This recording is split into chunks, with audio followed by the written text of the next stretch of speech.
କଥାରେ ଅଛି ଜଳ ହିଁ ଜୀବନ। ଜଳ ବିନା ଜୀବନ ବଞ୍ଚିବା ଯେ କେତେ କଷ୍ଟକର ତାହା ତ ସମସ୍ତଙ୍କୁ ବେଶ ଭଲ ଭାବରେ ଜଣାଅଛି।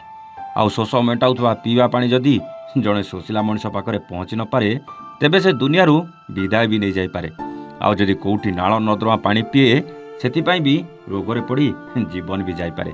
ସେଥିପାଇଁ ସରକାର ବିଭିନ୍ନ ଯୋଜନା କରିଥିଲେ ବି ବେଳେବେଳେ ସ୍ଥାନୀୟ ସ୍ତରର ପ୍ରଶାସନମାନଙ୍କ ଅବହେଳା ଜଳ ସଙ୍କଟକୁ ଆହୁରି ବଢ଼େଇ ଦେଇଥାଏ।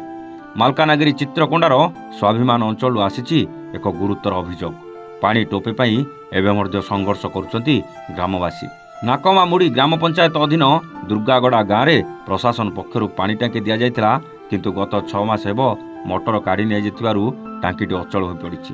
ଫଳରେ ଗ୍ରାମବାସୀ ବାଧ୍ୟ ହୋଇ ନାଳର ଦୂଷିତ ପାଣି ପିଉଛନ୍ତି। ଦେଖନ୍ତୁ ଆଜିର ଏ ସ୍ୱତନ୍ତ୍ର ରିପୋର୍ଟ। ସ୍ୱାଭିମାନ ଅଞ୍ଚଳର ଉନ୍ନତି ପାଇଁ ସରକାର କୋଟି କୋଟି ଟଙ୍କା ଖର୍ଚ୍ଚ କରୁଥିବା କୁହାଯାଉଥିବା ବେଳେ ବାସ୍ତବ ଚିତ୍ର କିନ୍ତୁ ଅନ୍ୟ କଥା କହୁଛି ଆଜ୍ଞା। ନାକାମାମୁଡ଼ି ଜିପି ଅଧୀନ ଦୁର୍ଗାଗୁଡ଼ା ଗାଁରେ ପ୍ରଶାସନ ପକ୍ଷରୁ ପାଣି ପାଇଁ ଏକ ଟାଙ୍କି ବ୍ୟବସ୍ଥା କରାଯାଇଥିଲା, କିନ୍ତୁ ଗ୍ରାମବାସୀଙ୍କ ଅଭିଯୋଗ ଅନୁଯାୟୀ ଗତ 6 ମାସ ହେବ ଏହି ଟାଙ୍କିର ମଟର କାଢ଼ି ନିଆଯାଇଛି। ଫଳରେ ଟାଙ୍କିଟି ସମ୍ପୂର୍ଣ୍ଣ ଅଚଳ ହୋଇପଡ଼ିଛି। ପରିଷ୍କାର ପାଣି ନ ମିଳିବାରୁ ଗ୍ରାମବାସୀ ବାଧ୍ୟ ହୋଇ ନାଳର ଅସ୍ୱଚ୍ଛ ପାଣି ପିଇ ଜୀବନଯାପନ କରୁଛନ୍ତି। ପରିଷ୍କାର ପାଣିର ଅଭାବରୁ ଗାଁର ରୋଗ ବ୍ୟାପିବା ଆଶଙ୍କା ମଧ୍ୟ ବଢ଼ି ଚାଲିଛି। ଏହି ସମସ୍ୟା ବାବଦରେ ଗ୍ରାମବାସୀ ଅନେକ ଥର ପ୍ରଶାସନକୁ ଜଣାଇଥିଲେ ମଧ୍ୟ ଏପର୍ଯ୍ୟନ୍ତ ସମାଧାନ ହୋଇପାରିନି। ଏନେଇ ଗ୍ରାମବାସୀ କ'ଣ କହୁଛନ୍ତି ଟିକେ ଶୁଣି ନିଅନ୍ତୁ ଆଜ୍ଞା। ଆମର ଗାଁରେ ଟ୍ୟୁବଲ୍ ଗୋଟେ ଥିଲା ଆଜ୍ଞା। ଆମେ ସେଠି ପାଣି ପିଉଥିଲୁ, ଭଲ ପାଣି ପିଉଥିଲୁ।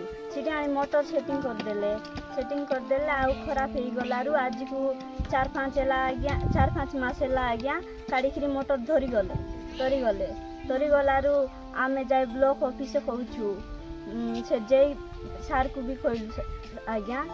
ଆମକୁ ଆରି ଏବେ ମଟର ଆଣି ଲଗେଇ ଦେଉନାହାନ୍ତି। ଆମେ ଯାଇକି ସେ ନାଳର ପାଣି ଗେଣ୍ଡିଆ ପାଣି ଆଣି ଖାଉଛୁ। ଆମକୁ ସେ ପାଣି ଗାଧାଉଛୁ, ରୋଷେଇ କରି ଖାଉଛୁ। ଆଉ ଆଜ୍ଞା ଆମେ ବହୁତ ଅସୁବିଧାରେ ଚଳୁଛୁ।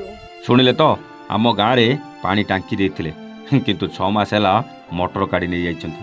ଏବେ ଆମେ ନାଳର ଖରାପ ପାଣି ପିଉଛୁ। ଆମକୁ ବହୁତ ଅସୁବିଧା ହେଉଛି। ପ୍ରଶାସନ ଶୀଘ୍ର ପାଣିର ବ୍ୟବସ୍ଥା କରନ୍ତୁ।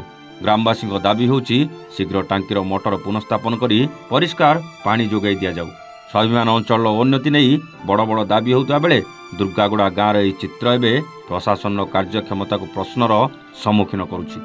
ଏବେ ଦେଖିବାକୁ ବାକି ରହିଲା କେବେ ଗ୍ରାମବାସୀଙ୍କୁ ମିଳିବ ପରିଷ୍କାର ପାଣି।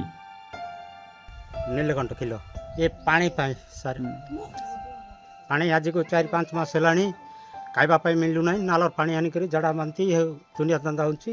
ଜିପି କହିଲେ ନାହିଁ, ବ୍ଲକ୍ ସ୍ତରରୁ କହିଲେ ନାହିଁ, କି କେଉଁଟା ସେ ପାଣି ଯାଇକି ପଚାରିଲେ ବି କିଛି ସମସ୍ୟା କିଛି କରିପାରିଲା ନାହିଁ ଆଜ୍ଞା। ଏବେ ତାହେଲେ କେଉଁଠାରୁ କେମିତି ପାଣି ପିଉଛ? ଏବେ ସେ ନାଳର ପାଣି, ଝରଣା ପାଣି, ସେ ନାଲେ ଅଛନ୍ତି, ସେ ପାଣି ଅନେକ ପତ୍ର ମଇଲା ପାଣି ଖାଉଛୁ ଆଜ୍ଞା।